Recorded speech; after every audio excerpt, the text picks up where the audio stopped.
suara saya jelas ya? Suara saya bisa dengar jelas ya? Jelas, Pak. Sip.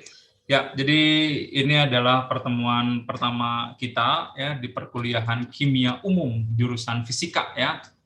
Jurusan Fisika. Jadi ya ini saya agak nervous juga ya karena jarang-jarang saya ngajar di luar jurusan kimia gitu ya.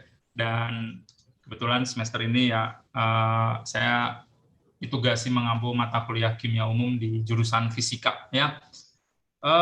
Di data INOS itu terdata ada 38 mahasiswa ya, ada 38 mahasiswa. Di sini yang sudah join ada 33 ya, 32 ya, karena 33 termasuk saya ya.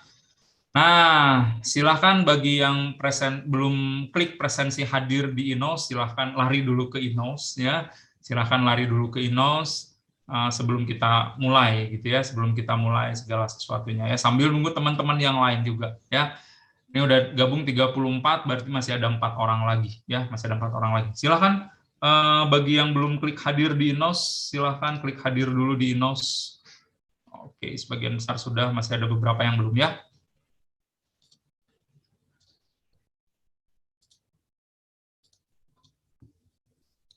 Ya, baik. Jadi di pertemuan pertama ini, saya punya kewajiban untuk menyampaikan beberapa hal terkait dengan mata kuliah kimia umum ini di jurusan fisika. Ya, jadi saya punya kewajiban menyampaikan beberapa hal sesuai dengan apa yang sudah disampaikan oleh Bapak Ketua Jurusan Fisika, Pak Nurul. Saya perlu menyampaikan beberapa hal. Jadi saya di awal pertemuan pertama ini saya ingin menyampaikan dulu hal-hal tersebut supaya istilahnya menggugurkan kewajiban dulu ya. Nanti kalau kewajibannya sudah gugur, nah sisanya terserah saya lah, kira-kira begitulah ya. Kira-kira begitu. Ya. Oke. Jadi walaupun saudara kuliah di jurusan fisika ya, saudara kuliah jurusan fisika, namun di banyak hal yang terkait dengan fisika sendiri itu memerlukan pengetahuan tentang kimia gitu ya. Dan bobotnya pun tidak banyak, hanya 3 SKS kalau dibandingkan dengan overall dari total SKS yang perlu saudara tempuh di jurusan fisika. Saya kira 3 SKS ini ya sedikit lah gitu ya, sedikit. Oke. Kita pindah ke sini dulu ya. Oke. Ya, jadi judul mata kuliahnya adalah kimia umum ya. Ini harusnya jurusan fisika ya, tapi home base saya di jurusan kimia, jadi saya sebagai ini mata kuliah layanan ya. Oke, jadi aturan perkuliahannya kita adalah 3 SKS per pertemuan ya. Jadi 21 tidak. Jadi kita langsung full 3 SKS ya di hari Kamis siang. Ini agak rawan ya kalau kuliah siang itu ya.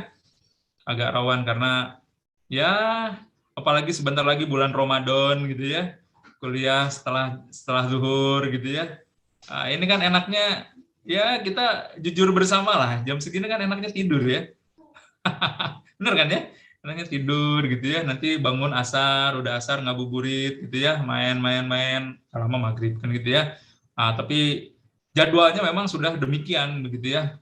Hari Kamis siang ya sudah sajalah kita ikuti jadwal saja ya. Mudah-mudahan saudara bertahan begitu ya mendengarkan ocehan saya selama 3 SKS begitu ya. Supaya saudara bertahan, nanti saya nggak full 3 SKS akan ngoceh gitu ya, supaya saudara bertahan gitu ya. Nanti ada banyak bagian yang dimana saudara harus yang ngomong lah gitu ya. Kalau nggak ngomong ya mengerjakan sesuatu lah begitu ya, supaya bertahan gitu ya. Kalau 2,5 jam nonton saya di Zoom seperti ini, ya udahlah, tidur itu ya. Tidur ya. Oke, apalagi siang begini ya. Ya, kita 1 kali pertemuan setiap pekan, ya. 1 kali pertemuan setiap pekan, totalnya 16 kali pertemuan termasuk UTS dan UAS, ya. Sebetulnya mulainya harusnya pekan lalu gitu ya, karena pekan lalu nyepi gitu ya, hari raya nyepi ya, tanggal merah, ya kita libur lah gitu ya. Jadi nanti kapan-kapan kita perlu cari pengganti yang pekan lalu, ya, kapan-kapan, ya. Nanti kita coba agendakan, ya, agendakan. Oke, nah ini jadi perkuliahan ini saya tidak menyelenggarakan remedial ya, jadi mohon maaf saya tidak menyelenggarakan remedial. Itu default di semua mata kuliah yang saya ampu gitu ya. Saya tidak menyelenggarakan remedial. Ya, jadi ini ada 36 orang, 35 orang sudah bergabung. Jadi saya sudah menyatakan ya dari pertemuan pertama ini bahwa di mata kuliah kimia umum ini tidak ada remedial. Maksudnya adalah supaya saudara mempersiapkan dengan baik semuanya, mempersiapkan dengan baik perkuliahan ini. Gitu kan ya, perkuliahan ini. Kalau secara psikologis ada remedial itu, saya pernah punya pengalaman beberapa kali gitu ya, beberapa kali.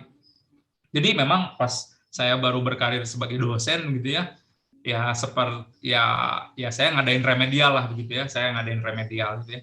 Ini saya pernah ketemu beberapa kasus mahasiswa ketika UAS nih, dulu sebelum pandemik, jauh sebelum pandemik ya, sekitar tahun 2012, 2013 lah gitu ya, 11, 12, 13. Ini ada mahasiswa pas UAS, dia ngumpulin apa? Ngumpulin berkas lembar ujiannya, ya, ngumpulin lembar berkas ujiannya tuh, baru juga ngumpulin langsung nanya ke saya, Pak, remedialnya kira-kira kapan, Pak?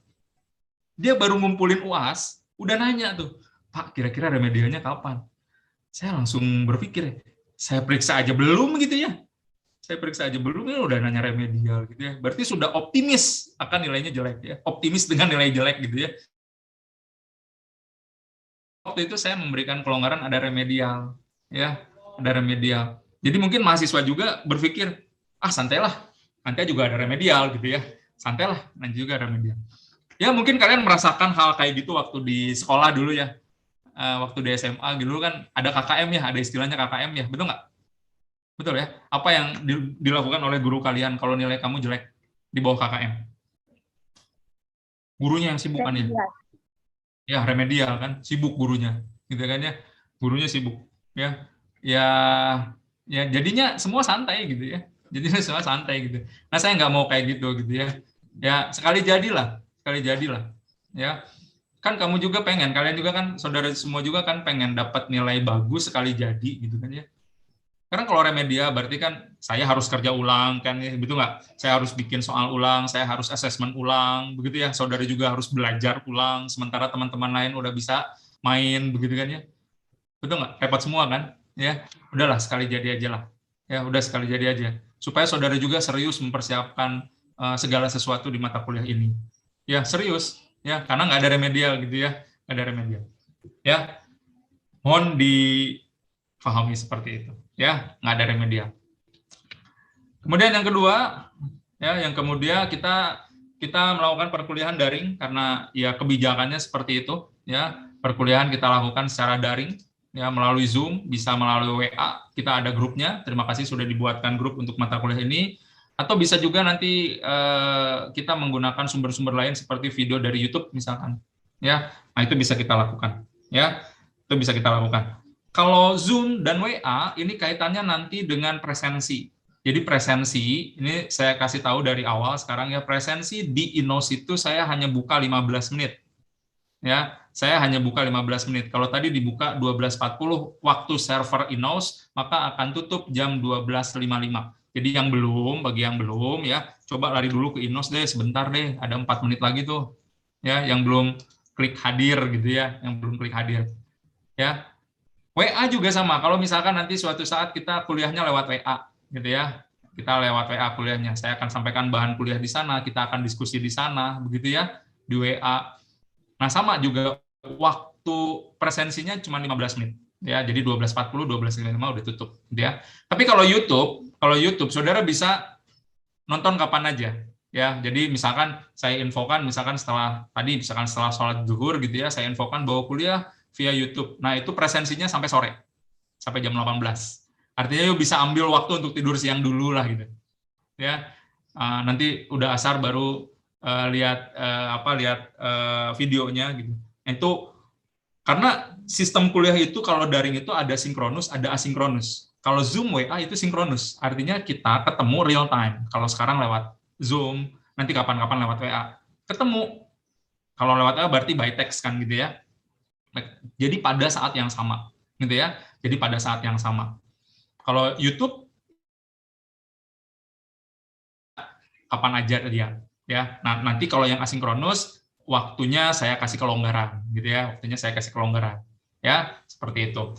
Nah nanti kalau lewat YouTube juga saya bisa cek biasanya kalau lewat YouTube biasanya saya akan cek dulu analytics dari video yang saya maksud, karena nanti akan nonton di YouTube saya, gitu ya. Nanti saya akan cek dulu sebelum diumumkan analytics videonya seperti apa. Nanti setelah disampaikan pengumuman tersebut dan ditutup misalkan jam 18, saya lihat lagi analytics-nya seperti apa. Maka analitiknya harus sesuai. Kalau misalkan di sini totalnya ada 38 orang, berarti views-nya nambah 38. Itu kan ya?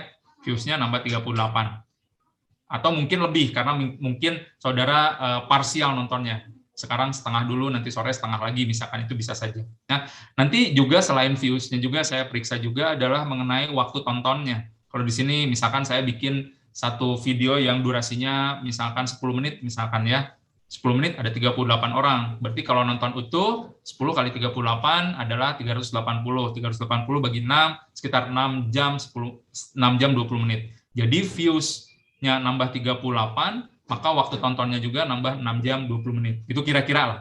Di sekitar itu, gitu ya, di sekitar itu.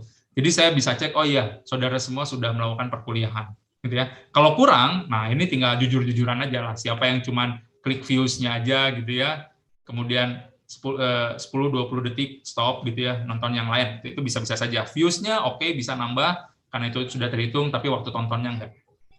Ya, nah kira-kira begitu. Ya, kira-kira begitu. Ya. Kemudian berikutnya nanti ada penugasan. Penugasan kita kumpulkan melalui Google Drive. Ya, nanti kapan pengumpulan tugasnya pun nanti juga saya infokan, ya, saya infokan pengumpulan tugasnya. Biasanya saya menagih tugas itu 2 kali, yaitu pada saat mau UTS dan mau UAS. Jadi saya tagihkan di situ, ya, saya tagihkan di situ. Presensi melalui INOS ya sudah cukup paham ya. Nah, tapi begini, kadang-kadang ya, mungkin saudara semua juga mengalami, kadang-kadang INOS juga error, iya kan? Pas lagi kita mau klik, error gitu ya. Kemarin beberapa hari lalu juga error massal gitu ya. Saya juga nggak bisa login gitu ya. Ternyata memang lagi sinkronisasi apalah di INOS-nya, servernya sedang overload dan seterusnya. Nah, kalau terjadi kondisi seperti itu berarti kan merugikan kita semua. Ya kan, saudara tidak bisa mengakses INOS, berarti tidak bisa klik presensi gitu ya. Tetapi perkuliahan tetap jalan kan gitu ya. Nah, solusinya gini, coba ditunjuk salah seorang di antara 38 yang hadir ini, ditunjuk salah seorang untuk membuat rekap kehadiran manual. Ya, misalnya misalkan ditunjuk Nanda Tiana misalkan. Nah, maka Nanda kemudian membuat rekap kehadiran hari ini, ya. Yang hadir Paundra Maksi, Nazla, Nanda, Fatasya, dan seterusnya, ya. Yang hadir dihadirkan, yang tidak hadir ya nggak usah gitu. Saya akan minta itu di akhir perkuliahan dan akan sinkronisasi dengan data INOS. Kalau nggak ada perbedaan, nggak ada masalah, udah clear gitu ya. Nanti kalau ada perbedaan, baru kita mesti selesaikan. Misal Paundra Maksi di INOS cuma ada 13, ya, cuma ada 13, berarti 03 kan?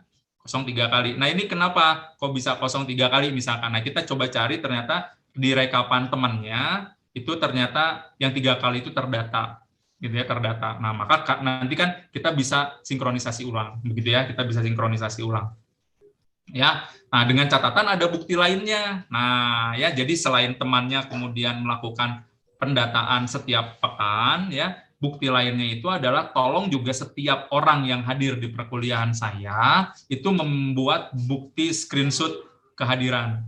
Jadi ya tinggal sekarang misalkan nyalakan sebentar kameranya kalau yang belum nyala gitu ya, screenshot, kemudian simpan di folder tertentu gitu ya. Nah, itu sebagai bukti bahwa saudara hadir gitu. Ya, saudara hadir. Karena juga saya pernah ketemu kasus gini, di INOS tidak terdata, pas oleh temannya di absen, pas oleh temannya di data juga. Nah, karena jaringan si fulan ini lagi jelek gitu ya, keluar masuk, dia pas keluar temannya mendata. Nah, pas temannya mendata, berarti kan si fulan ini lagi keluar nggak terdata kan ya. Jadi di INOS nggak ada, di presensi temannya juga nggak ada, ya. Yang kayak gini ini bisa kita selesaikan juga gitu ya. Pak benar saya hadir Pak, ini ada buktinya, ada screenshotnya nih Pak, pas saya menjelaskan ini saya hadir, ada bukti screenshotnya. Nah kayak gitu jadi bisa hadir juga yang asalnya tidak hadir ya. Jadi kita berlapis lah ya, karena kuliah daring ini kan ya kita nggak tahu kondisi jaringan kita masing-masing. Mungkin saya sekarang lancar tapi nggak tahu di beberapa menit ke depan bisa jadi ada kendala jaringan yang kurang memadai, bisa jadi karena saya pun rumahnya nggak di kota-kota amat lah, saya rumahnya agak ke gunung sedikit begitu ya, jadi jaringan juga tergantung kondisi alam, apalagi kalau lagi hujan, nah udahlah gitu ya, harus menyiapkan backup jaringan. Kira-kira gitu ya, bisa difahami ya, Jadi nanti silahkan tunjuk aja salah seorang dari di antara saudara untuk menjadi koordinator untuk menceklis ya kehadiran teman-teman, dan setiap orang di sini juga membuat bukti kehadiran masing-masing, sehingga kalau ada yang tidak terdata di INOS, tidak terdata di presensi PJ-nya, tapi ada bukti kehadiran, itu kan bisa kita selesaikan. Ya. Kemudian hak mengikuti UAS ini 80% kehadiran, ya. Jadi kalau totalnya 16, 20% itu adalah 3 kali. Jadi ada jatah 3 kali untuk tidak hadir lah. Jadi silahkan dimanfaatkan untuk hal-hal yang benar-benar krusial, begitu ya. Hal-hal yang benar-benar krusial. Misalkan tiba-tiba tadi pagi saudara ada yang melamar, misalkan yang perempuan ya, ada yang melamar dan siang ini langsung resepsi gitu ya, kan nggak mungkin ya melayani tamu di resepsi di walimahan sambil dasar, kan nggak mungkin ya. Orang si Rehan mana? Ya, seperti itu ya. Perlu ada pertanyaan atau ada yang mau disampaikan? Kita kan terpikiran ngisi lagi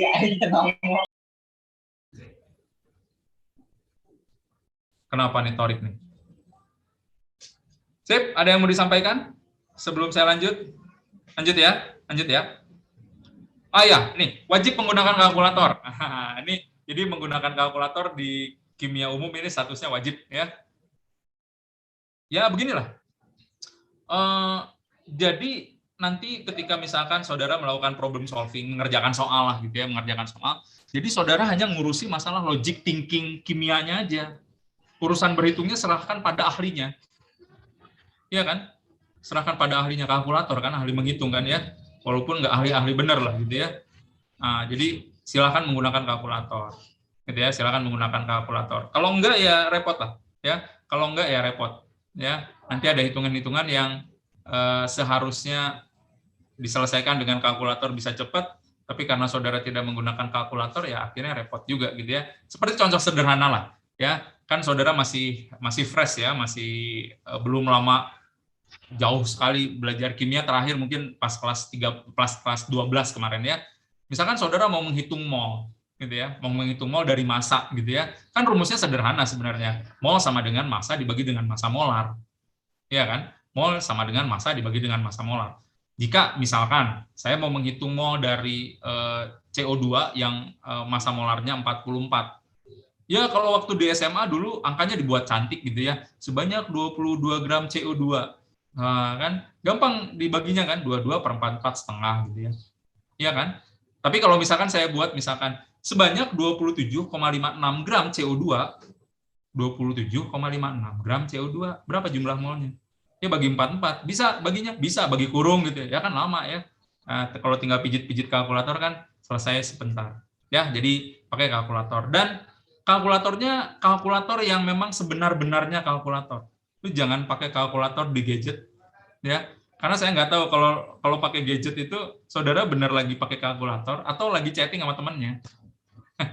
Kalau lagi chatting sama temannya kan nggak ketahuan juga kan gitu ya. Jadi pakai kalkulator beneran. Ya, kalkulator benar. Ya, sip? Ada pertanyaan? Sip ya. Nah, ini capaian perkuliahannya, saya harus menyampaikan capaian perkuliahan juga ya. Jadi kalau saya lihat dari profil lulusan di jurusan fisika, nampaknya untuk mata kuliah ini yang irisannya cukup banyak. Ada 2 profil lulusan, yaitu yang pertama memiliki kemampuan adaptif terhadap perkembangan ilmu dan lingkungan kerja. Yang kedua adalah mampu menerapkan metode ilmiah dalam pengambilan keputusan yang objektif, cermat, dan visioner ya. Dan ini CPMK-nya, capaian pembelajaran mata kuliahnya, mahasiswa mampu membedakan konsep dasar ilmu kimia, yaitu mengenai pengenalan komponen materi, sifat melalui teori atom, ikatan kimia, serta jenis-jenis reaksi yang teraplikasi dalam kehidupan. Ya, jenis-jenis reaksi ini nantinya turunannya jadi banyak, ya. Turunannya jadi banyak, asam basa, reaksi-reaksi yang terkait dengan redox gitu ya, itu masuk ke situ. Ya, jenis-jenis reaksinya cukup banyak, ya. Nah, ini penilaiannya, ya. Ini penilaiannya, ya. Jadi standar lah, ya. Standar. Kalau kalian mengejar nilai A, berarti harus mendapatkan nilai akhir di atas 80, ya. Nah, ini dan seterusnya, di bawah 50 itu dapat nilai E, ya. Dan penilaian itu dilakukan melalui beberapa komponen, yaitu UTS, UAS, dan penugasan. Penugasan di sini termasuk juga kuis. Termasuk juga kuis. Ya, termasuk juga kuis. Dan kuis itu adalah satu bentuk assessment yang saya rahasiakan kapannya. Waktunya saya rahasiakan gitu ya. Waktunya saya rahasiakan. Bisa jadi sekarang, bisa jadi pekan depan ada kuis, 2 pekan ke depan, bisa jadi setiap pertemuan ada kuis, bisa di awal pertemuan, bisa di akhir pertemuan. Itu saya buat misteri aja, ya, supaya semuanya siap, gitu ya, supaya semuanya siap, ya. Karena kalau tidak dibuat begitu kan mudah aja ya untuk dalam tanda petik meninggalkan perkuliahan ini. Sambil tidur misalkan tiba-tiba ketiduran gitu ya kan, bisa aja gitu ya, bisa aja ya. Tapi kalau misalkan saya buat misteri semacam itu gitu ya, mudah-mudahan atensi saudara menjadi lebih baik lah ya. Karena berpikir aduh bisa aja kuis gitu ya. Kalau berpikir seperti itu kan saudara biasanya lebih atensinya lebih baik ya. Maksud saya itu sih, maksud saya itu. Dan kuis juga sebetulnya ya cuman gitu-gitu aja lah, cuman ya kalau ada soal hanya beberapa soal saja gitu ya, yang berat-berat banget analisisnya gitu ya, yang nggak berat-berat banget analisisnya. Ya cuman untuk ngejaga itu saja lah, untuk menjaga atensi saudara di perkuliahan itu. Itu aja tujuannya sih sebetulnya ya.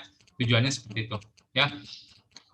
Kalau kuliah offline sih saya jarang sih ngadain kuis, cuman sesekali aja ada sih kuis, cuman sesekali saja ya.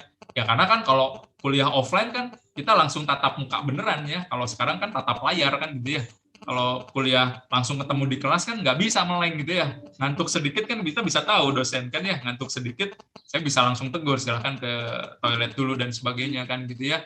Kita bisa langsung tegur. Tapi kan kalau kuliah daring seperti ini apalagi cukup banyak yang off cam-nya, saya kan nggak tahu gitu ya. Nah, untuk menjaga atensi itu salah satu triknya gitulah kira-kira.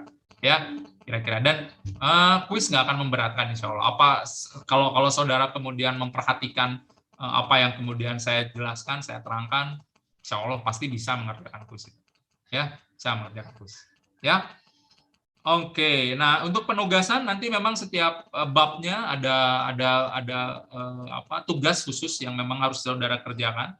Ya, saya harapkan saudara bisa mengerjakannya di buku tugas khusus, ya, di buku tugas khusus, dan nanti saya akan menagihkannya pas UTS atau UAS. Jadi nanti setelah sesaat sebelum UTS itu saudara mengumpulkan tugasnya. Kalau offline sih sebetulnya saya enak periksa langsung buktinya, bukunya gitu ya. Tapi kalau online jadi saudara perlu scan dulu ya tugas-tugas saudara itu, ya. Ya, bisa lah insya Allah itu kita bisa ini kan. Ya, jadi UTS, UAS, penugasan, dan sikap. Nah, ini sikap saya kasih tanda bintang, berarti ada syarat ketentuan berlaku. Nah, nilai sikap ini adalah ditentukan untuk nilai kritis. Maksudnya gini loh, maksudnya gini. Kalau misalkan salah seorang di antara saudara mendapatkan nilai akhirnya itu adalah 79,9. 79,9. Ya, 79,9 berdasarkan kriteria ini nilainya apa? B. 79,9 kan, B kan ya. Kan belum sampai 80 ya. Nah, yang seperti itu baru kemudian kita lihat nilai-nilai kritis, nilai-nilai sikapnya. Ya.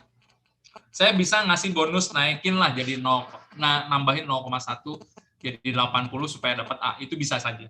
Ya, bisa saja, nggak ada masalah bagi saya. Ya. Nah, itu saya ambil dari nilai sikap. Nilai sikap itu terkait apa? Pertama terkait presensi gitu ya. Terkait dengan kehadiran ketika kita kuliah. Kalau misalkan lewat Zoom misalkan saudara tidak ada kendala jaringan, kuotanya baik-baik saja gitu ya, device kameranya tidak bermasalah, saudara on cam misalkan, itu ya bagian dari situ. Kalau ya jaringannya tidak memadai ya nggak ada masalah. Saya tidak memaksa saudara untuk on cam ya. Tapi kalau misalkan memungkinkan untuk on cam itu lebih baik. Tapi tidak memaksakan saya. Jadi silakan saja sesuaikan dengan kondisi kuota dan kondisi jaringan. Ya, karena kalau harus on cam, ya tentu kuotanya lebih tinggi gitu ya, dan jaringannya perlu jaringan yang memadai kan gitu ya. Jadi silakan sesuaikan saja on cam atau tidak, off cam atau on cam itu silakan sesuaikan dengan kondisi jaringan saudara. Ya, tapi yang lain-lain kan bisa kita lakukan. Misalkan saudara bertanya, itu bagian dari nilai sikap kan gitu ya, atau menjawab pertanyaan temannya, begitu kan ya. Atau misalkan nanti kita kalau diskusi lewat WA misalkan keaktifan saudara berdiskusi gitu ya. Ketika saya tanya saudara menjawab gitu ya. Karena saya sering kali menemukan ya kalau yang on cam sih kelihatan lah saudara ada di situ. Tapi kalau yang off cam kan kalau saya panggil nggak ada orangnya, nah itu kan juga bagian dari penilaian saya gitu ya. Bagian dari penilaian saya. Misalkan saya tanya nih, misalkan yang lagi off cam misalkan Torik, nah misalnya nggak nyaut gitu ya. Padahal saya sedang menerangkan sesuatu dan ada pertanyaan yang perlu dijawab. Misalkan saya panggil tidak ada orangnya gitu ya, kan itu juga mencurigakan gitu ya. Hadir di sini ada gitu ya, tapi tidak dipanggil tidak nyaut. Nah itu kan kemana gitu ya? Mungkin ketiduran gitu ya, mungkin ketiduran ya, mungkin ketiduran. Nah, itu bagian-bagian dari nilai sikap. Yang kalau ini sangat-sangat sekali objektif ya, ya personal sekali gitu ya. Jadi kalau saya nilai yang bersangkutan layak untuk dinaikkan, karena kan itu dari B bisa jadi ke A, dari C bisa jadi ke B kan gitu, nilai kritis itu. Ya, nilai kritis ya. Jadi kalau nilainya adalah 7 poin itu kegedean. Gitu. Kalau dikonversi ke UTS ke UAS itu bisa 5 sampai 8 poin, terlalu tinggi gitu ya. Nah, itu apresiasi saya saja untuk nilai-nilai kritis gitu ya.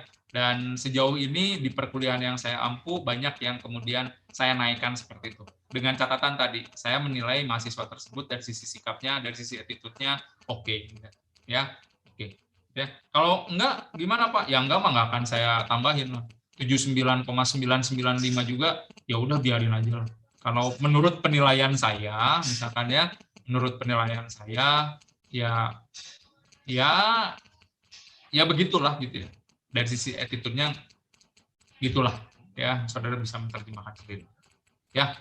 Oke, sip ya. Sip ya. Jadi kejar tuh 80 di atas ya, kejar di atas 80 ya.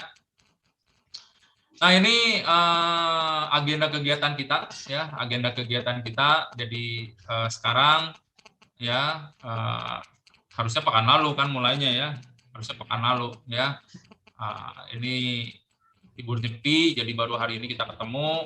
Jadi ini pendahuluan ya, pendahuluan, kemudian atom molekul ion. Kemudian pekan depan hubungan massa dalam reaksi kimia, ini stoikiometri 1. Kemudian reaksi dalam larutan berair, ini stoikiometri 2, gas, stoikiometri 3. Jadi stoikiometri itu ada 3 bab di kimia dasar itu. Ya. Kemudian ada termokimia, kemudian struktur elektronik dalam atom, kemudian UTS. Ya. Berarti materi UTS-nya dari awal sampai stop di situ. Ya, dari awal sampai stop di situ. Kemudian lanjut ikatan kimia, sifat fisis larutan, kemudian kinetika, laju reaksi gitu ya, kesetimbangan asam basa, kesetimbangan asam basa itu buffer dan hidrolisis, kemudian elektrokimia UAS. Materi UASnya dari sini sampai sini ya. Tapi ingat stoikiometri itu tidak bisa dipisahkan dari yang namanya ilmu kimia. Jadi pasti stoikiometri akan nyambung ke sini, akan nyambung ke materi UAS. Ya, akan nyambung ke materi UAS. Bicara ikatan kimia pasti terkait dengan struktur elektronik dalam atom. Jadi nyambung lagi gitu ya. Jadi nyambung lagi. Ya. Jadi secara umum kalau UAS kemungkinan besar semua materinya. Karena kan 1 2 3 hubungan massa dalam reaksi kimia, reaksi dalam larutan berair, gas nyambung dengan yang sini. Ya, bisa nyambung dengan asam basa, bisa kesetimbangan asam basa itu nyambung. Ya, nyambung. Bahkan elektrokimia pun kalau kita paham prinsip stoikiometrinya bisa diselesaikan dengan prinsip-prinsip stoikiometri sederhana tanpa menggunakan rumus-rumus elektrokimia. Itu bisa saja. Ya. Jadi ini agenda kita. Ya. Tolong dicatat dalam agenda harian kalian tanggal 21 April kita akan UTS dan tanggal 23 Juni kita akan UAS. Ya, kita akan UAS. Oke, itu ya. Ini referensi kita, ini referensi yang saya gunakan, Cheng over B, kemudian Cheng, kemudian Ebing. Semuanya buku tentang kimia dasar. Silakan saudara mencari buku-buku inilah ya, buku-buku ini. Di antara 3 ini yang banyak saya pakai yang nomor 2 sebetulnya ya, yang ini yang edisi 10. Saya belum punya edisi terbarunya dari Chang. Sebetulnya sudah ada, cuman belum sempat nyari lagi. Ya. Nah, itu silakan saudara cari buku itu. Nah, atau buku-buku lain yang kemudian relevan dengan topik yang akan kita diskusikan. Ya. Nah, itu mangga silakan.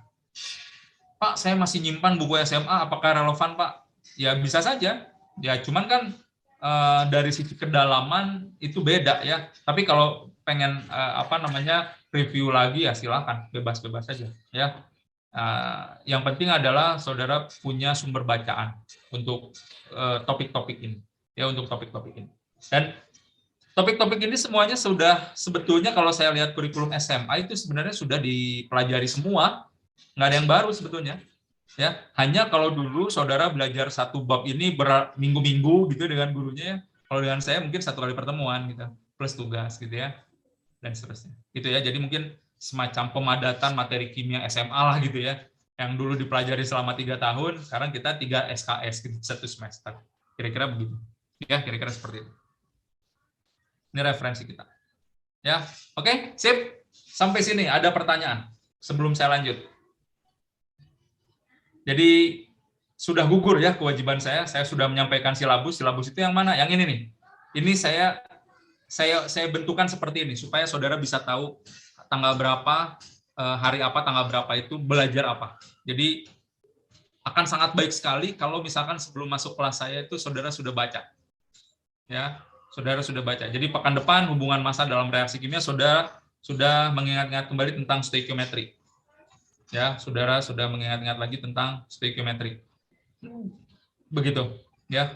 Jadi kuliah itu seperti masuk kelas saya itu seperti saudara ilustrasinya lah ya. Ilustrasinya saudara membawa gelas yang sudah diisi air gitu. Ya, saya tinggal nambahin sirupnya, saya tinggal nambahin macam-macamnya gitu ya. Jadi nggak bawa gelas kosong gitu ya, nggak bawa gelas kosong. Karena kalau bawa gelas kosong ya effortnya berat karena materi kita banyak dan waktu kita terbatas. Ya, waktu kita terbatas. Oke, silakan. Kalau ada yang mau disampaikan sebelum saya lanjut.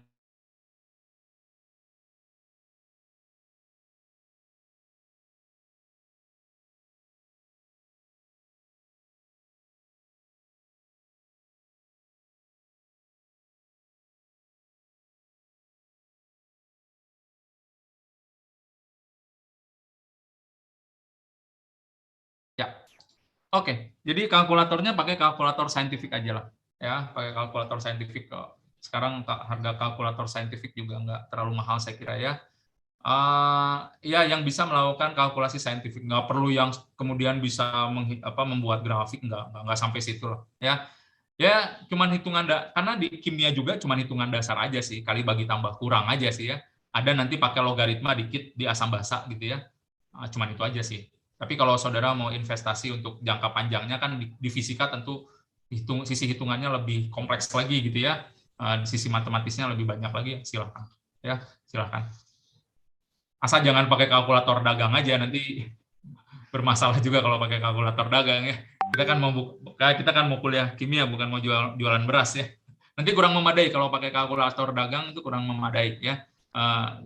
Kalkulasinya kurang memadai. Ya, begitu ya. Oke, sip. Ada lagi pertanyaan? Sip. Boleh, boleh.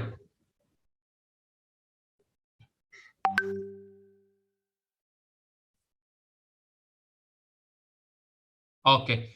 Jadi kalau saya lihat ya di silabusnya itu ini mata kuliahnya tidak berpraktikum. Mata kuliah tidak berpraktikum. Dan memang lagi kondisi gini juga ya, susah juga sebetulnya.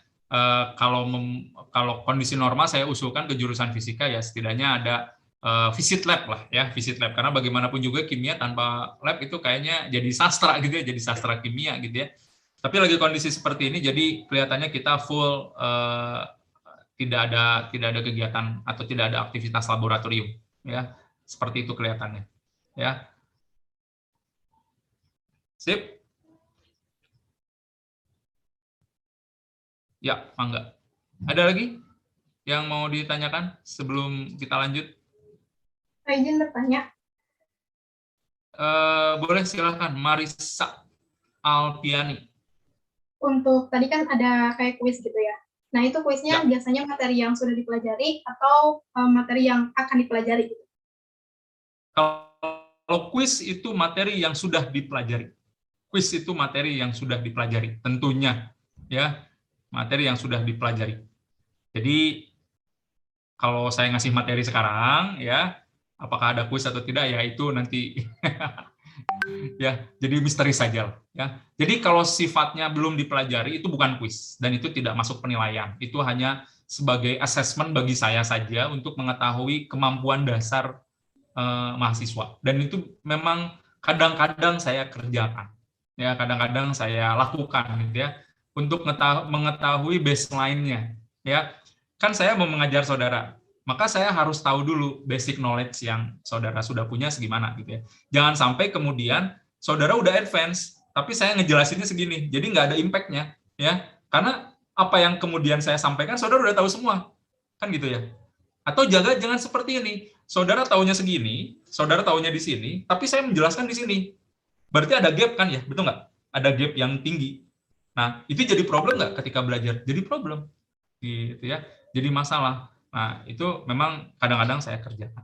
Ya, kadang-kadang untuk tahu gitu ya, untuk tahu bagaimana mahasiswa. Ya, tapi kalau kuis yang saya masukkan ke dalam perhitungan penilaian itu dilakukan setelah setelah dan kuis juga nggak lama-lama kok, biasanya saya kuis 10 menit gitu ya kan. Kalau kita waktu kuliah kita dari 12.40 sampai 15.10 gitu kalau full ya, kalau full. Tapi saya kadang-kadang kalau lewat Zoom nggak full sih ya, nggak tega soalnya ya, 2,5 jam full gitu ya. Ya saya juga pegel gitu ya, terus juga kuota juga ini 2,5 jam itu bisa berapa giga nih ya. Nah jadi mungkin nanti kita mix ya, misalkan saya menyampaikan materinya cuman sejam gitu ya, sejam gitu ya. Nanti sisanya kita problem solving gitu ya, yang ya kita memanfaatkan, kita coba optimalisasi lah dengan apa yang kita punya semua gitu ya, kita optimalisasi apa yang kita punya semua. Ya kalau semuanya sultan di sini, tidak bermasalah dengan jaringan, tidak bermasalah dengan kuota, ya saya senang-senang aja sih ya ngajar 2,5 jam gitu ya kan bisa sambil ngapain. Tapi kan ya kita mungkin ada teman-teman juga yang ya susah payah untuk cari kuota gitu ya. Saya paham itu, dan di setiap kelas itu ada ya, setiap kelas itu ada. Jadi ya mungkin nanti dari awal saya informasikan kalau nge-zoom mungkin juga nggak full 2,5 jam. Ya, mungkin nggak full sampai 15.10 nggak gitu ya. Nah, tapi tetap kita kuliah sampai 15.10 ya. Misal kita nge-zoom sampai 1:30. Nanti 1:30 kita keluar semua dari Zoom ya, nanti pindah ke WA ya, nanti kita misalkan problem solving di sana ya, kita problem solving di sana ya, nanti jam 15 kita kuis misalkan gitu, itu bisa saja ya. Jadi tetap kita kuliah mah tetap 2,5 jam sampai jam 15.10 gitu ya, hanya nanti tekniknya seperti itu. Jadi saya nggak pernah yang 3 SKS itu saya tidak pernah full nge-zoom gitu ya, nggak pernah ya, nggak pernah. Ya kalau kondisi non pandemi kita ketemu di kampus ya full lah, kita di kelas gitu ya, kita di kelas full gitu ya. Nah, sama aja kan, cuman ini kan kelasnya kelas virtual saudara, dan saya ketemu secara online, secara daring gitu ya, tapi tetap kuliah sampai 15. Ya kira-kira begitu ya Marisa ya. Oke, ada lagi?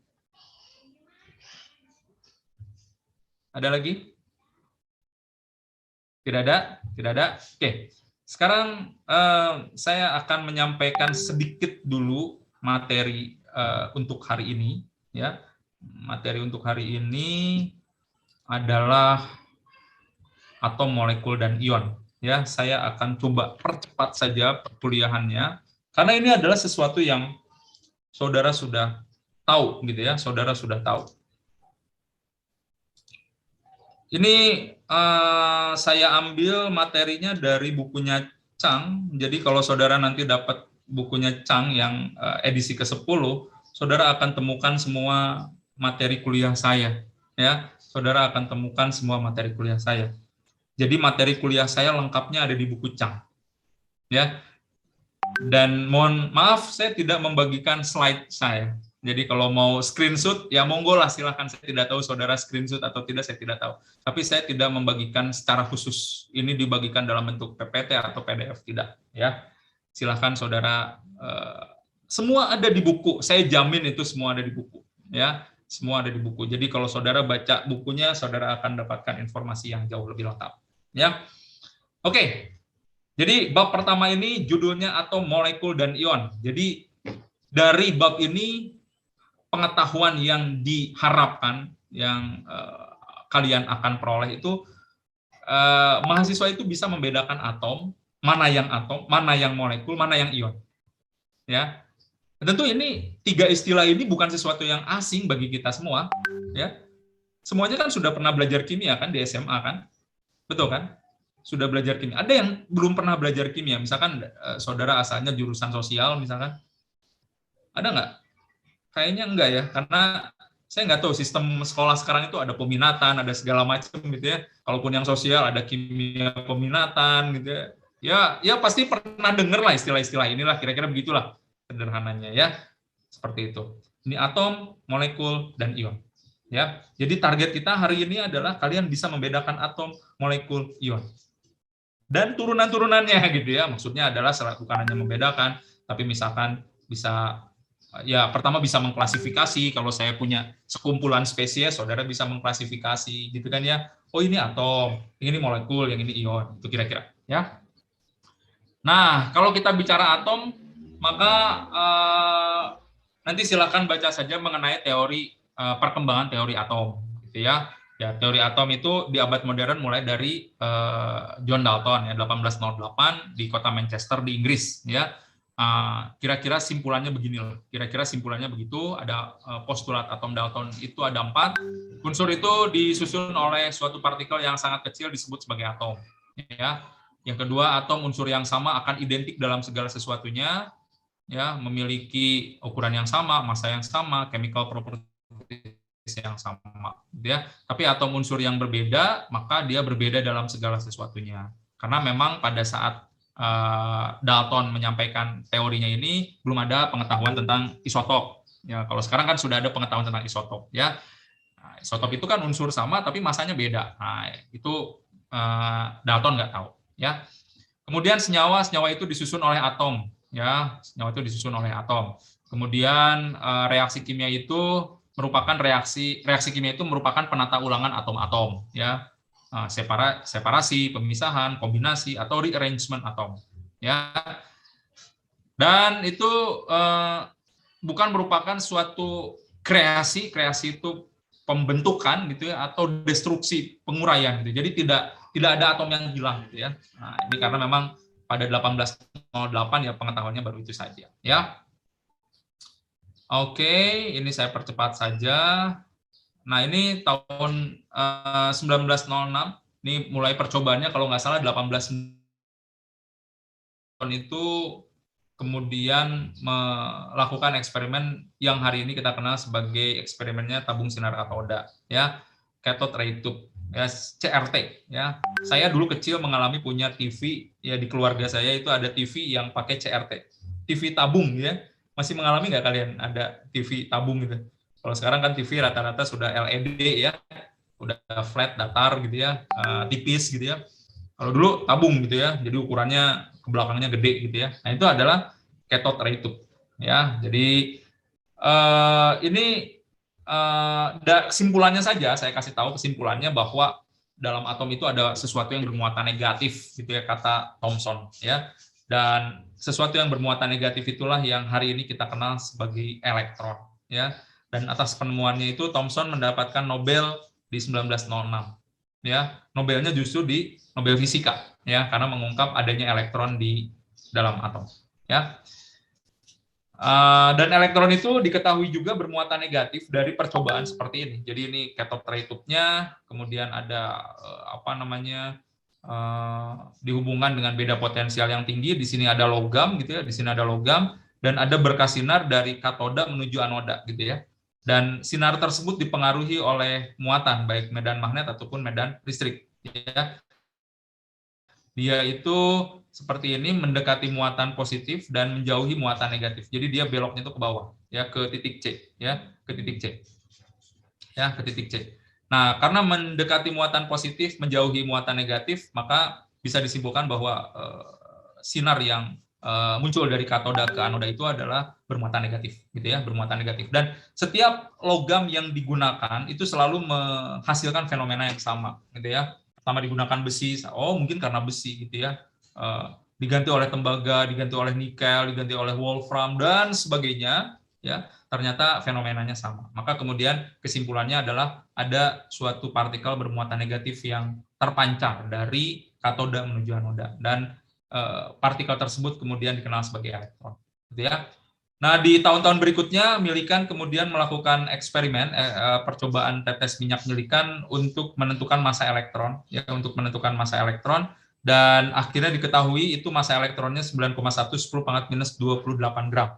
Ya, ini diketahui dari perbandingan muatan dengan massa elektron. Ya, dapat segini lah kira-kira. Ya, nah jadi nanti silakan saudara bisa baca sendiri ya bagaimana kemudian Millikan di tahun 19 sekian itu bisa menentukan massa ya dari sebuah elektron, dari single elektron ya dengan percobaan tetes minyak Millikan ya. Kemudian di tahun berikutnya itu, di tahun-tahun berikutnya itu kalau tidak salah di 1900 sekian lah, masih di 1900 sekian, Thomson itu muridnya si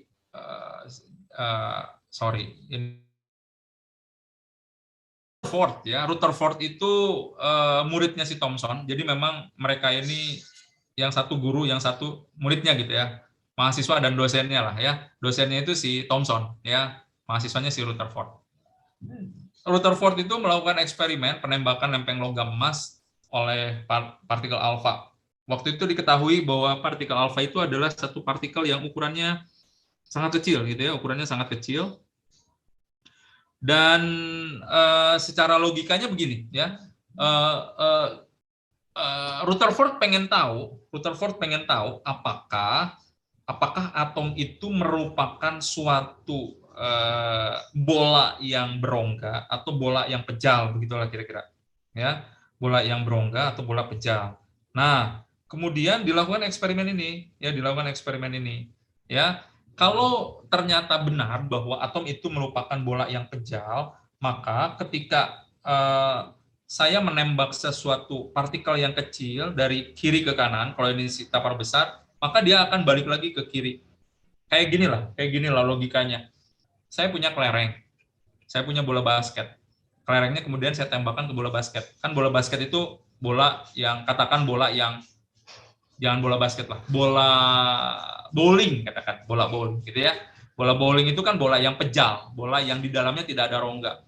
Ketika saya tembakkan kelereng ke bola bowling tersebut, maka yang terjadi pantul balik. Iya kan? Nah, seperti itu. Ya, seperti itu. Jadi ketika Rutherford merancang eksperimen seperti ini, ya, di sini ada gold foil. Nah, gold foil ini adalah lempeng logam emas yang diperkirakan tebalnya sangat tipis sekali, ya, sangat tipis sekali, ya. Itu pengennya sih di sini ada detecting screen. Detecting screen itu adalah satu layar yang bisa mendeteksi keberadaan alfa, gitu ya. Jadi kalau ditumbuk alfa dia berpendar, gitu, dia berpendar. Nah, ketika merancang seperti ini, harapannya adalah si alfa itu pada balik. Jadi akan ramai deteksi alfa di sini. Ya, deteksi alfa di sini yang ramainya. Ya, tapi ketika alfa ini ditembakkan ke gold foil, ternyata kebanyakan alfa justru tidak balik ke sini, hanya bahkan juga menembus, gitu ya. Jadi banyak yang menembus ke sana. Nah, percobaan ini membuktikan bahwa yang namanya atom itu merupakan bola berongga. Ya. Saking berongganya si alfa itu bisa lewat dengan mudah, gitu ya. Saking berongganya bisa lewat dengan mudah, ya.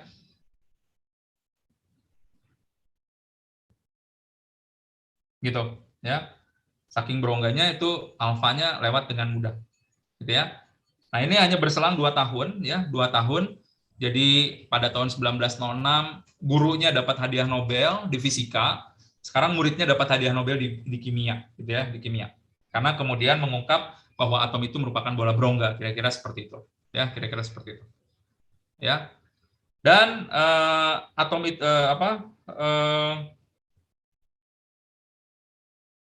dan atom itu memiliki satu titik di tengahnya yang kita kenal sebagai inti atom, ya. Dan inti atom itu adalah pusat massa dari suatu atom, ya, pusat massa dari suatu atom, gitu, ya. Nah, ini jadi kalau kita perbesar nih ya, katanya ini juga ya, anggaplah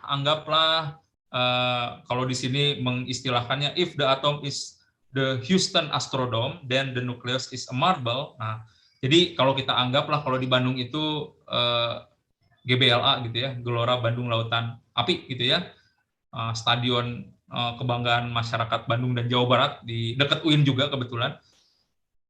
Kalau kita anggap atom itu sebesar ukuran GBLA dan inti atom itu ukurannya sebesar kelereng yang disimpan di tengah-tengah stadion tersebut, berarti sisanya adalah ruang kosong yang bisa ditembus oleh alfa tadi, ya, yang bisa ditembus oleh alfa tadi, ya, itu Rutherford, ya, itu Rutherford. Ini ada Chadwick itu menemukan partikel dasar atom lainnya, yaitu menemukan neutron, ya, jadi menemukan neutron, ya. Menemukan neutron. Itu Chadwick, ya. Chadwick menemukan neutron. Di 1935 Chadwick memperoleh hadiah Nobel di fisika, ya. Jadi sebelumnya juga ada yang menemukan proton, ya. Jadi di awal tahun 1900-an itu para ilmuwan itu berhasil mengungkap tentang keberadaan partikel-partikel dasar atom, ya, proton, elektron, dan neutron, gitu ya. Proton, elektron, dan neutron. Jadi kalau saya simpulkan saja, ya, kita percepat saja, kita simpulkan bahwa partikel dasar atom itu yang wajib kita kenal ada 3, proton, elektron, dan neutron, masanya sekian dan muatannya sekian, ya. Jadi kesimpulannya adalah bahwa proton itu adalah muatan partikel atom yang bermuatan positif, kemudian elektron itu adalah partikel dasar atom yang bermuatan negatif, dan neutron itu adalah partikel dasar atom yang tidak bermuatan. Ya, diketahui juga posisi proton dan neutron itu ada di inti atom, sedangkan elektron itu ada di kulit atom.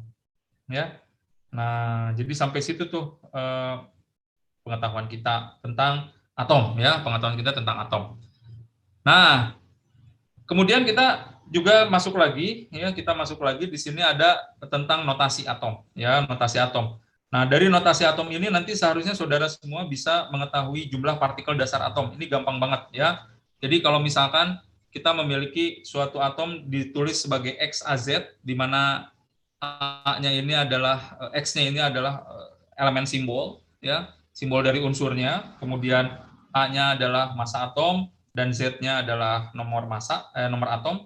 Yang atasnya nomor massa, bawahnya nomor atom, begitu ya. Maka kemudian dari informasi nomor massa dan nomor atom ini kita bisa menentukan jumlah partikel dasar atom, ya, baik proton, elektron maupun neutron, ya, baik proton, elektron maupun neutron. Gimana caranya? Caranya gini, bahwa atomic number menyatakan jumlah proton dalam inti, menyatakan jumlah proton, ya, jumlah proton.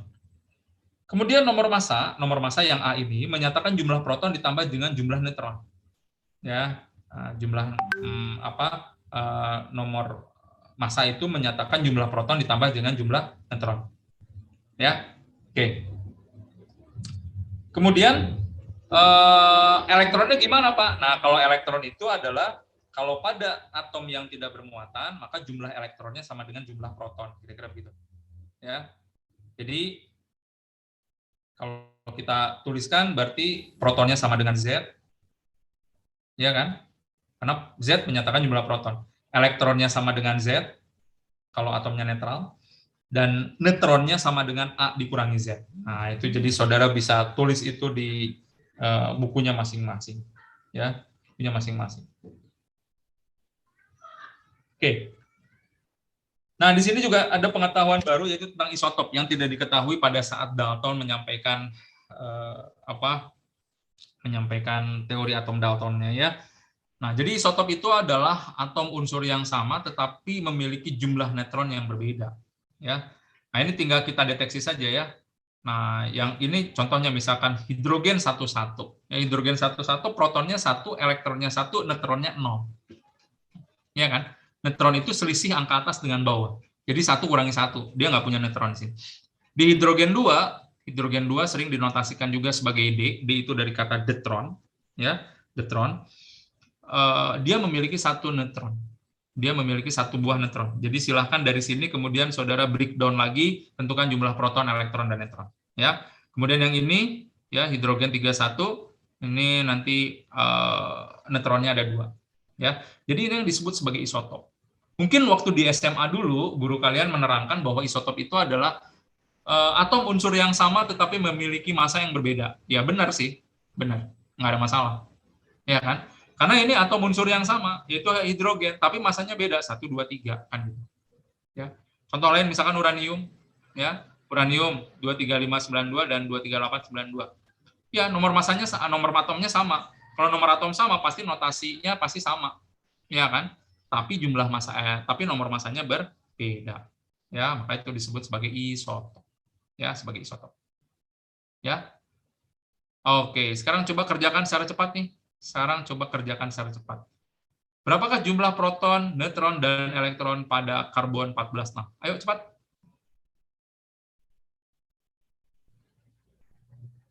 Yang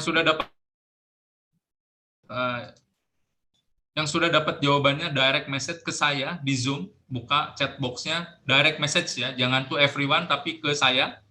Ya, ke saya. Coba ketik jawabannya. Berapa protonnya, berapa neutronnya, dan berapa elektronnya? Ayo silakan. Gampang ini.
Oke, saya mau tanya sama Dewi Yuliana. Dewi Yuliana. Ada Dewi? Dew, bisa dinyalain Ada, Pak. mic-nya? Ya. Ada, Pak. Jadi protonnya berapa, Dew? 6. 6. Neutronnya berapa? Neutronnya 8. Elektronnya? 14. Elektronnya 6. Elektronnya 6. Jadi betul ya, protonnya 6, neutronnya 14 kurangi 6, 8, dan elektronnya 6. Ya. Oke, itu ya. Jadi protonnya 6, neutronnya 8, dan elektronnya 6. Bisa ya semuanya ya?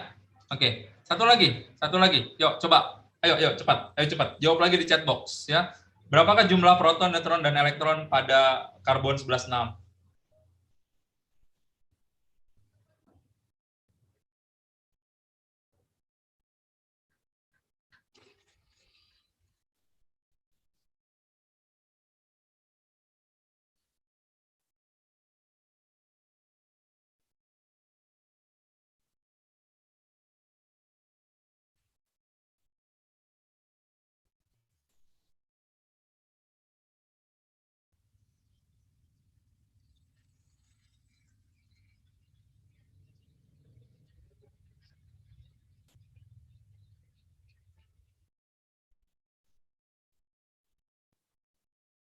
Oke, sudah banyak yang jawab. Sekarang saya mau tanya sama Nazia. Ada Nazia? Iya, ada, Pak. Ya, berapa protonnya, Nazwa? Protonnya ada 6, 6. Neutronnya? neutronnya ada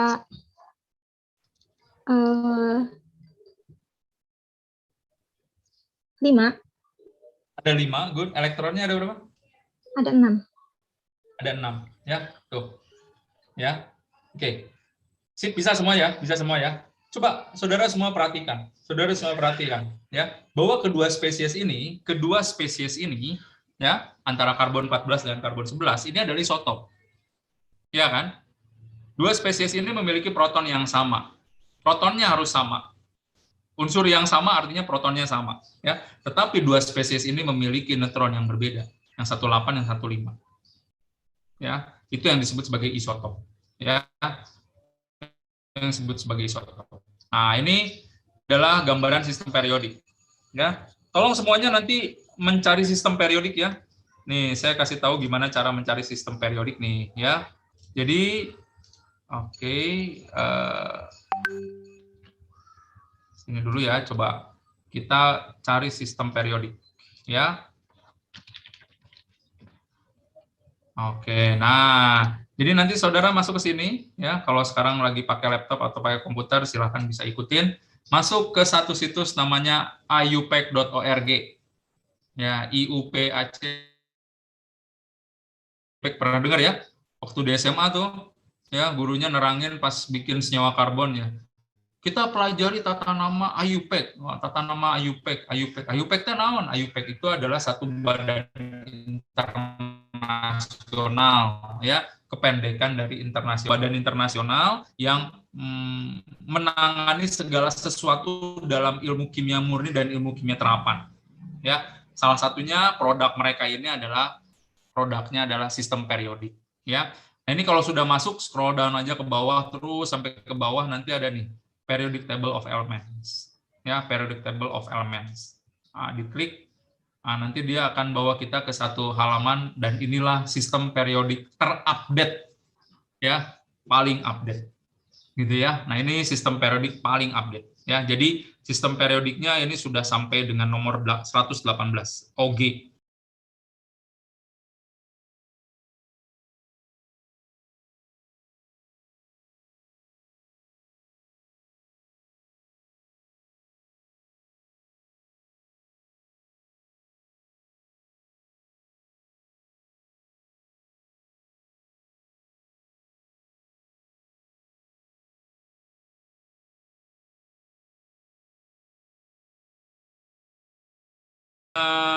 Beberapa data dasar itu kita perlukan seperti simbol, namanya apa, ya, nama dan simbol itu ada di sini.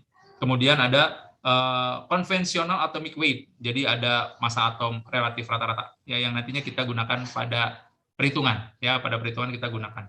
Jadi mungkin saya tidak kasih tahu AR misalkan gitu ya, bisa cari di sini gitu, ya, cari di sini, ya. Jadi ini salah satu peralatan tempur juga ketika kuliah kimia umum. Ya, nah, jadi silahkan di-download saja lah, tinggal di print out saja gitu ya. Print out kan nggak mahal, apalagi kalau ada di rumah bisa. Nggak perlu berwarna lah, yang penting mah saudara bisa aksesin, ya, akses sistem periodik ini.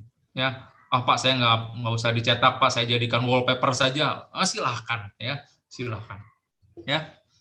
Bebas loh. Yang penting mah ketika saya misalkan nanti ngasih soal, misalkan gitu ya, nggak ada data AR, jangan tanya gitu.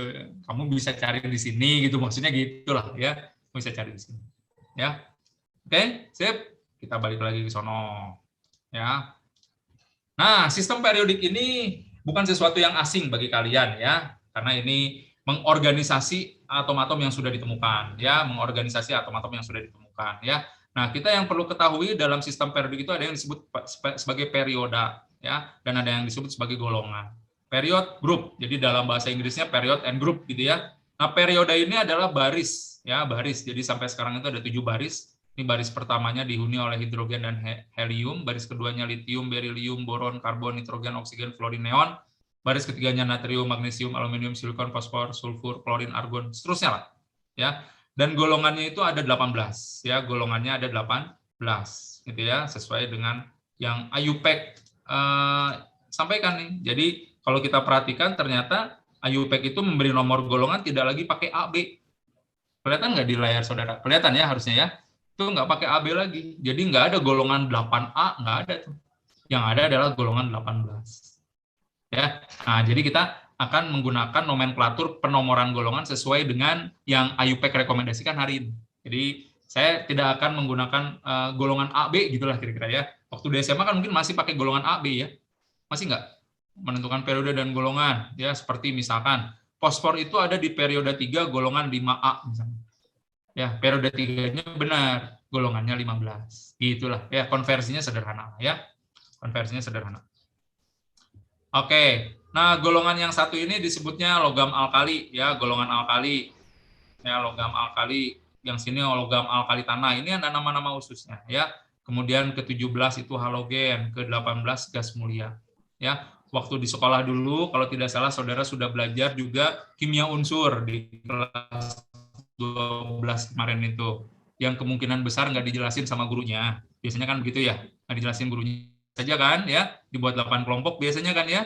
Kelompok 1 ngejelasin tentang alkali, kelompok 2 kali tanah, kelompok 3 halogen, kelompok 4 gas mulia, kelompok 5-nya apa tuh? Periode 3, transis periode 4 gitu ya. Dan biasanya begitu ya, biasanya begitu ya. Yang ngejelasin nggak ngerti, apalagi yang teman-teman lainnya gitu ya. Kan itu menjadi miss aja gitu ya, menjadi hilang aja itu ya. Iya kan?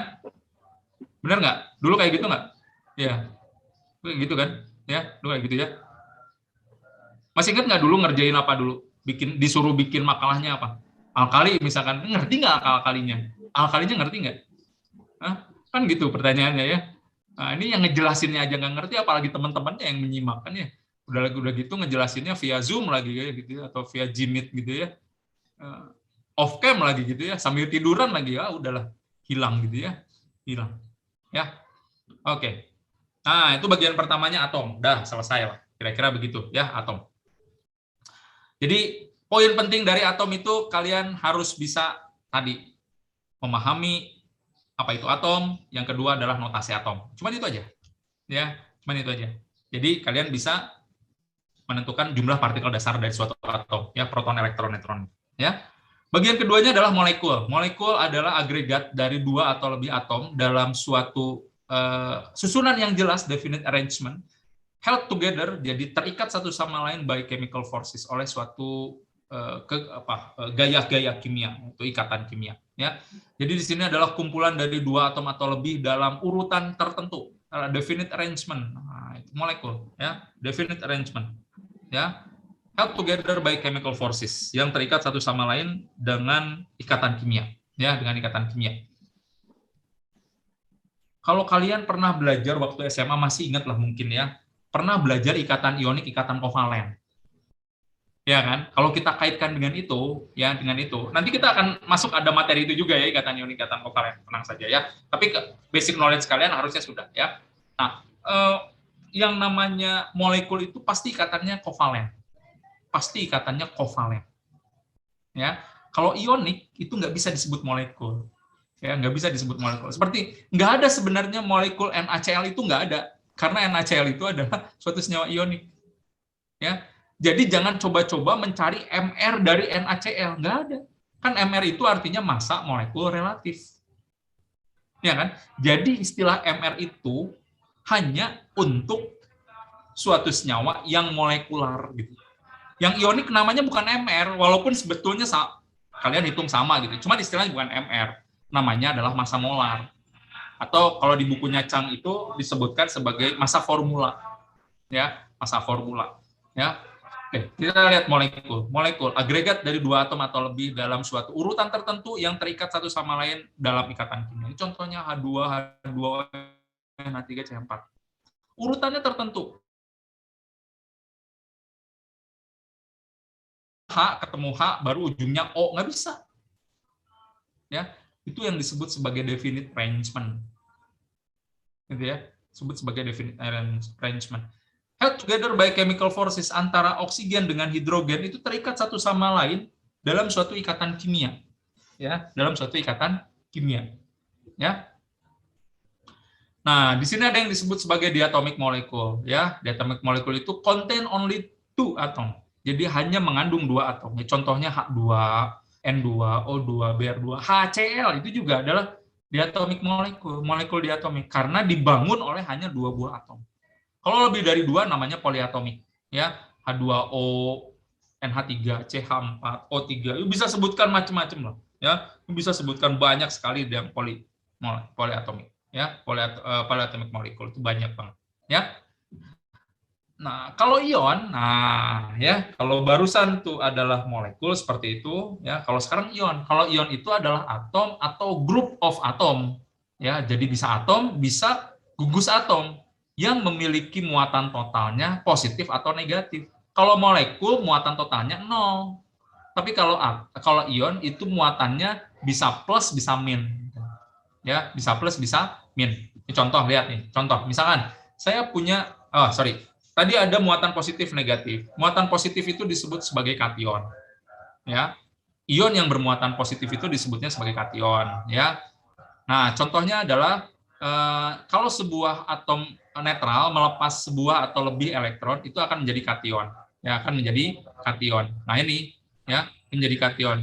Na misalkan 11 proton, 11 elektron. Nah, elektronnya dilepas satu, ya. Nah, ketika dilepas satu, maka dia protonnya tetap 11 tapi elektronnya lepas satu. Karena yang lepas itu elektron. Sekarang muatan positifnya 11, muatan negatifnya 10. Itu tinggal jumlahin aja. Muatan positif 11, muatan negatif 10. Totalnya positif satu kan, maka dia bermuatan satu. Ya, makanya disebut sebagai kation. Ya. Nah, kalau anion adalah ion yang bermuatan negatif. Kalau sebuah atom normal, atom netral menangkap sebuah elektron, maka dia akan menjadi suatu anion. Contohnya misalkan saya punya Cl, 17 proton, 17 elektron, itu netral. Ya, 17 muatan positif dengan 17 muatan negatif netral kan? Ya. Kemudian menangkap satu elektron, jadi bertambah muatan negatifnya banyak satu. Positifnya tetap 17, muatan negatifnya jadi 18. Ya, muatan negatifnya jadi 18. Ya, maka bermuatan negatif 1. Ya, bermuatan negatif 1. Nah, ini ada yang namanya monoatomic ion, ya. Mengandung hanya satu buah atom, ya. Namanya juga monoatomic ion, ya. Contohnya misalkan seperti Na+, Cl-, Ca2+, O2-, Al3+, N3-. Itu adalah monoatomic ion. Muatannya macam-macam, bisa positif, bisa negatif, bisa muatannya positif 1, positif 2, positif 3, -1, -2, -3. Mungkin nggak di atas itu, bisa saja, tapi jarang. Ya, tapi jarang. Ya. Nah, ada yang namanya polyatomic ion. Ya, kalau polyatomic ion itu mengandung lebih dari satu atom. Ya, udah pada kenal lah pastilah, seperti SO42-, OH-, Cn-, NH4+, NO3-, CH3COO-, dan sebagainya. Ya, itu namanya polyatomic ion. Ya, polyatomic ion. Ya. Nah, coba sekarang kita lihat nih. Coba hitung lagi, hitung lagi. Ayo hitung lagi. Berapakah jumlah proton dan elektron pada plus 27, 13? Ayo hitung, hitung. Jawabannya di chat box. Ayo.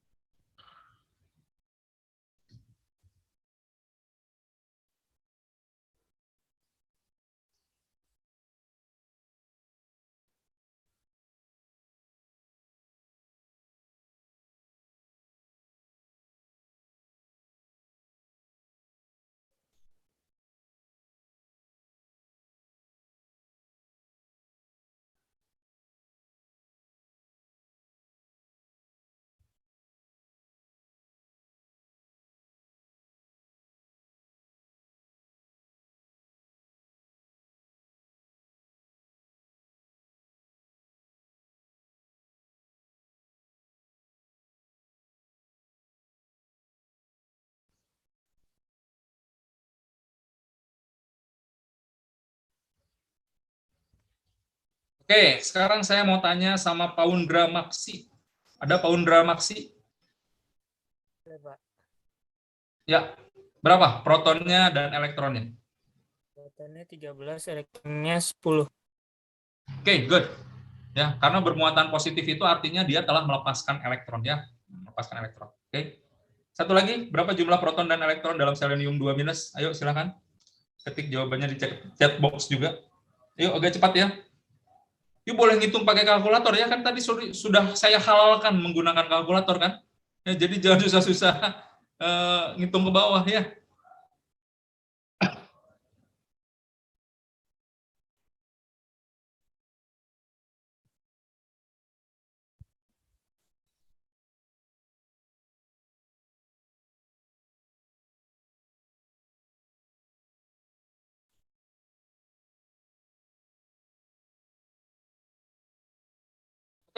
Saya mau tanya sama Agus Saifullah.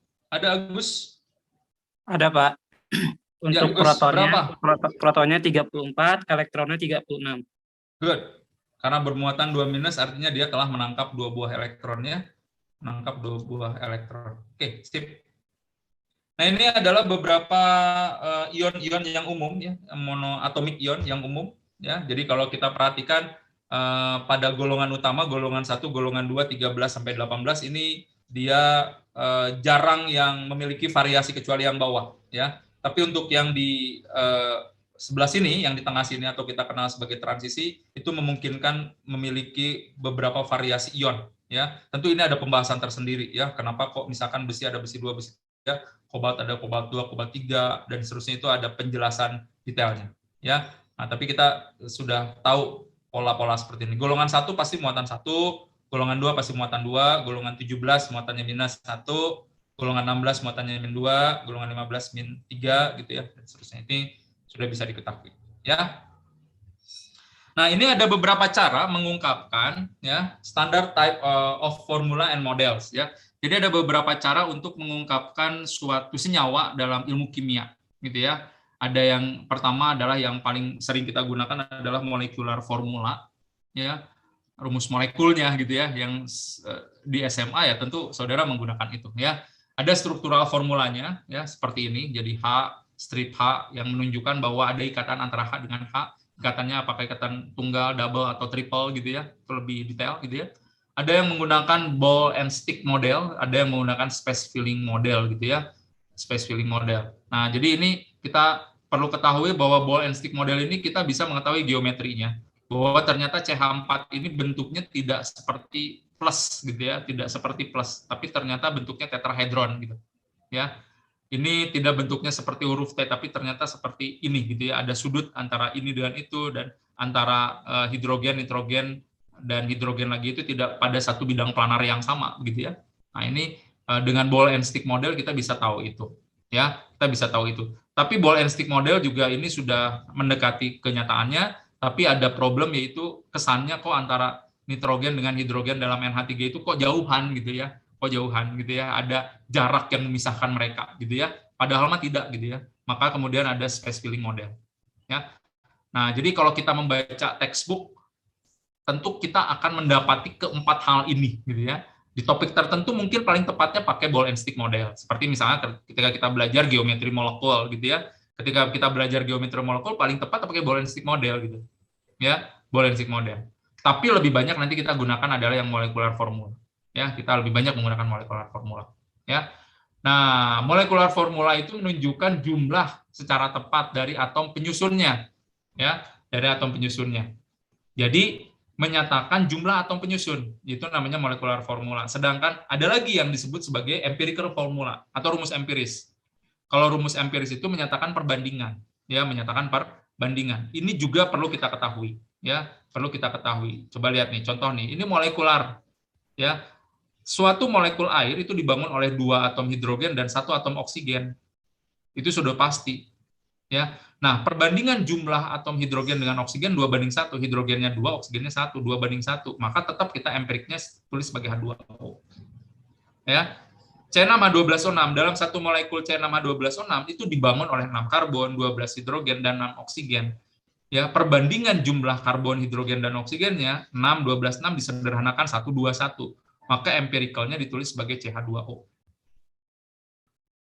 Bisa dipahami? Bisa dipahami ya?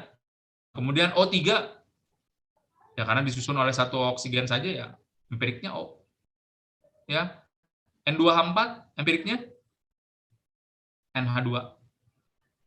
Kan gitu ya, NH2. Ya. Nah, jadi ada yang disebut rumus molekul, ada yang disebut rumus empiris, gitu ya. Kalau rumus molekul itu menyatakan jumlah atom penyusunnya, kalau rumus empiris menyatakan perbandingan, dia ada kata perbandingan, perbandingan jumlah atom penyusun. Ya, oke.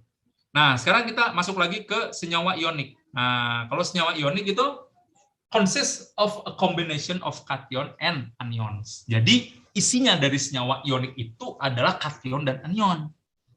Ya, kation dan anion. Di mana kation dan anion ini nantinya akan berinteraksi secara ionik. Gayanya tuh gaya elektrostatik. Gaya elektrostatik itu kan teman-teman di fisika paham bahwa itu adalah gaya yang terjadi antara muatan positif dan muatan negatif. Ya kan? Terjadi gaya elektrostatik. Kan begitu. Ya, kan begitu. Nggak mungkin terjadi gaya elektrostatik antara muatan positif dan positif. Sunatolohnya kan begitu. Iya kan? Nggak mungkin terjadi antara muatan negatif dan muatan negatif. Dua partikel yang muatan sama, hukum fisika klasik menyatakan tolak-menolak. Dua partikel yang sama, tolak-menolak. Dua partikel berbeda, tarik-menarik. Ya kan? Sunatolohnya begitu kan? Sunatolohnya begitu. Ya. Dan senyawa-senyawa kimia itu tunduk patuh pada sunatullah itu.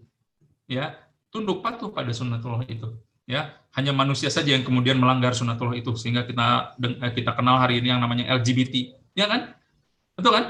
Masa positif sama positif jadi tarik menarik, kan nggak mungkin gitu ya. Bagaimana fisika menjelaskan itu, ya kan? Masa negatif dengan negatif tarik menarik, kan nggak mungkin ya. Oke. Nah, ini ionic compound pasti ada positif negatif, ya, positif ya. The formula is always the same of the empirical formula. Jadi senyawa ini nantinya disebut sebagai NaCl karena perbandingan Na dan Cl-nya dalam satu unit, nanti kita kenal ada unit ya, itu adalah 1:1.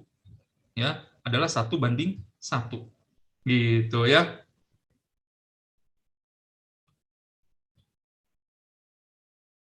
Gitu. Misalkan lagi CaCl2, berarti perbandingan antara Ca2 plus dengan Cl minusnya 1:2, makanya disebut CaCl2. Ya. Nah, yang juga menjadi perhatian adalah bahwa jumlah total muatan kation dan anion dalam setiap formula unit harus sama dengan 0. Jadi contohnya misalkan NaCl. NaCl ini muatan Na-nya positif 1, muatan Cl-nya minus 1. Positif 1 tambah minus 1 sama dengan 0. Berarti benar nih formulanya. Ca2 plus dengan Cl minus, berarti Ca2 plusnya 1, Cl minusnya butuh 2, sehingga CaCl2 yang terbentuk. Gitu ya. Nih, Al2O3 contohnya ya, Al2O3. Al-nya pasti bermuatan 3 positif. Ada 2 biji, 3 kali positif 2, 6. Oksigen muatannya 2 negatif, 2 negatif kali 3, minus 6.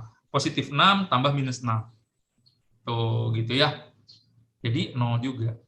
Gitu kan ya? Yang ini misalkan Ca2 plus dengan Br minus. Br minusnya ada 2. Ya, jadi Ca2 plusnya positif 1 kali positif 2, 2 kali min 1 min 2. Totalnya 0. Jadi tidak boleh menyisakan muatan pada rumus formulanya gitu. Tidak boleh menyisakan muatan. Kalau masih menyisakan muatan, maka tidak disebut sebagai formula of ionic compound, tetapi masih sebagai ionnya gitu. Ya, masih sebagai ion. Ini Na plus, ini CO3 2 minus. Na plusnya ada 2 kali 2, ini min 1, min 2. Ya, seperti itu. Ya. Nah, bagian terakhirnya adalah pastikan kalian bisa memberi nama. Bagian terakhirnya dari bab ini adalah pastikan kalian bisa memberi nama suatu senyawa kimia. Itu aja sih. Ya.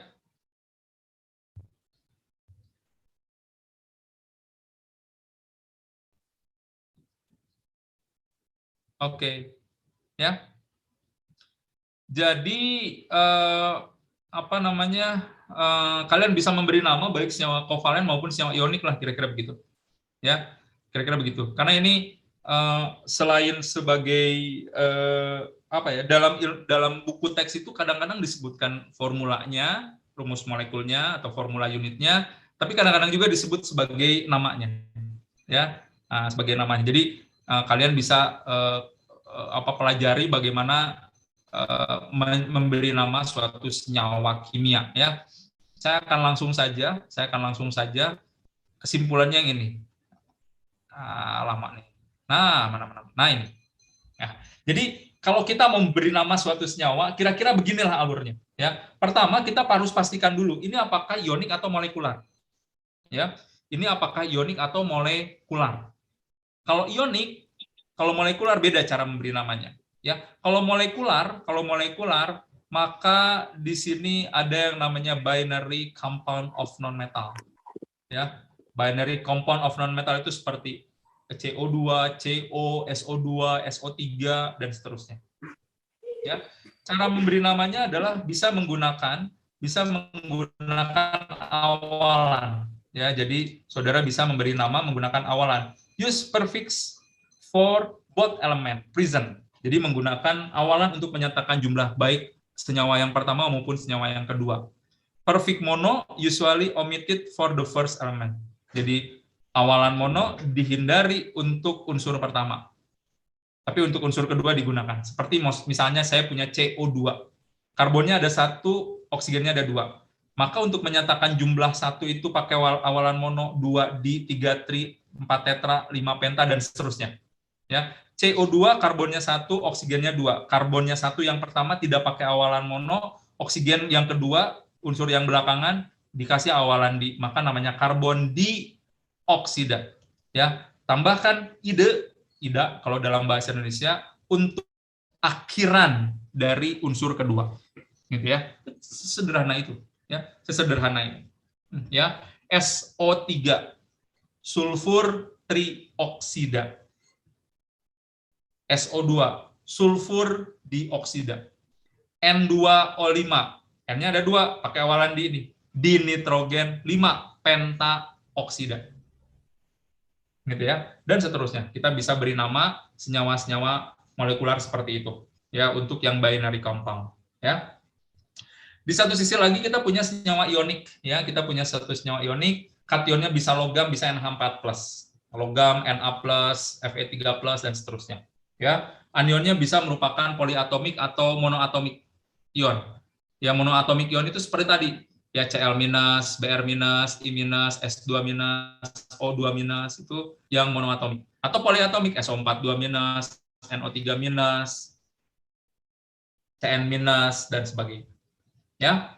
Nah, ini ada 2 nih, ya. Kalau kationnya hanya memiliki 1 muatan saja, hanya 1 muatan saja, kemungkinan muatannya cuma 1.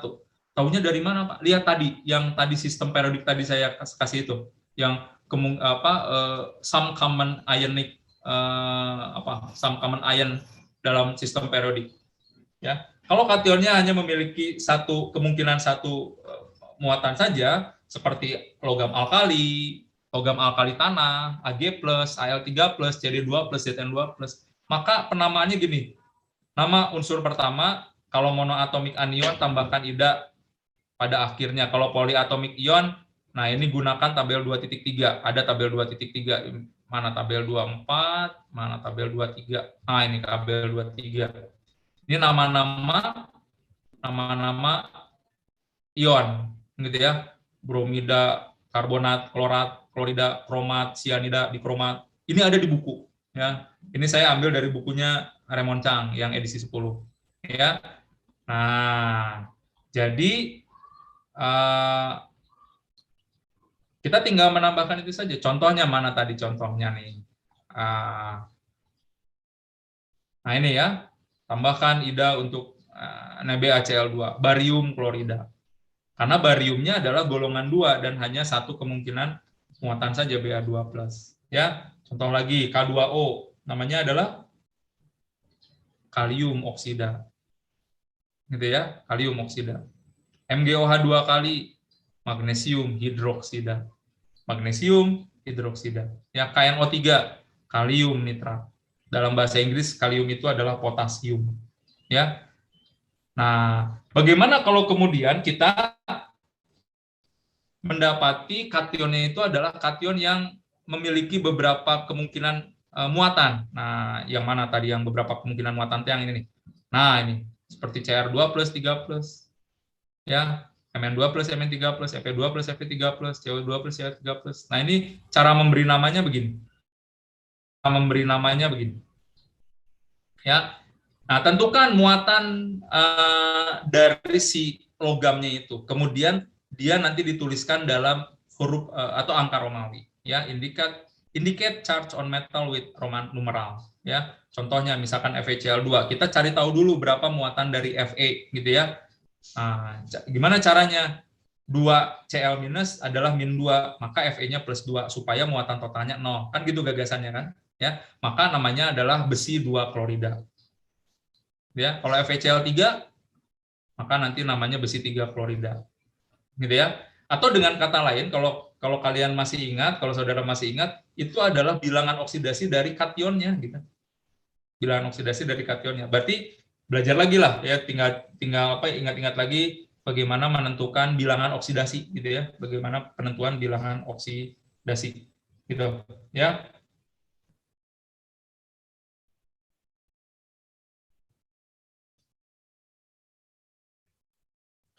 CR2S3. Nah, CR2S3 nanti CR-nya dapat 3 plus, ya. 3 S2 minus adalah -6, maka CR-nya plus 3, 6 per 2, supaya jadi 0. Maka nanti namanya adalah krom 3 sulfida. Gitu ya, krom 3 sulfida. Ya, nah jadi seperti itu, cara memberi nama suatu senyawa itu kita tinggal ikutin ini saja. Ya, ikutin ini saja. Nah, jadi dari sini kemudian saudara sudah bisa memberi nama suatu senyawa kimia. Ya, oke, sampai situ dulu pertemuan kita pertama hari ini. Ya, jadi hari ini masih pemanasan dulu saja. Ya. Oke, ada pertanyaan sebelum saya tutup? Ada pertanyaan? Tuh kan cuma sampai 14.13 ya, sampai 14.13. Kira-kira sejam lagi ngapain ya? Kira-kira ya? Kira-kira ngapain ya? Oke, gini ya. Tadi udah ada bocorannya sih sebetulnya ya. Udah ada bocorannya ya. Jadi sisa waktunya kira-kira sejam lah ya, mungkin 55 menitan lagi ya, sampai 15.10 kita akan mengerjakan, saya menyebutnya sebagai general check up. Ya. Saya belum tahu kemampuan kimia saudara. Tadi udah ada bocorannya sih ya, harusnya udah terpikir, wah jangan-jangan generalnya harusnya udah ada terpikir gitu ya. Nah, jadi sekarang saudara akan saya bagikan satu paket soal, 30 soal.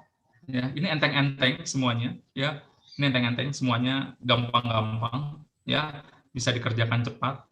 Tolong close book, tidak bekerja sama. Sekali lagi saya cuma pengen tahu kemampuan dasar saudara. Tidak dijadikan dasar penilaian. Jadi berapapun nilai saudara, nggak ada masalah gitu ya. Saya cuma pengen tahu kemampuan dasar saudara.